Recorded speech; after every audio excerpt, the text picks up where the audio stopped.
Association is Ron Poland. Barrel 2 is empty and coming to barrel number 1. Dallas Blanchevin for the Grand Prairie Airport. Heat number 1's about to be run. And the horn goes with a good race all the way around. A good one by the Grand Prairie Airport. Looks like Rocket Ronnie Poland out there for Real Transports going on by the map. He's going to come outside this side here. Real Transports has got the lead out there. He's going to see if he can take over that rail position, but Dallas Blanchevin for the Grand Prairie Airport is trying to fly in there and see if they can hold him off as they're going past corner number 2 and now on to the backstretch drive.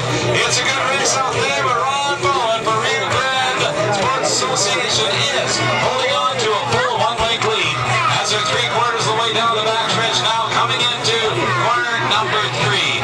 Let's see if Dallas Blanchevin can hold on. I don't think so. Look at Rocket Ronnie Poland, the Rio Grande Rocket Gold out there. He is driving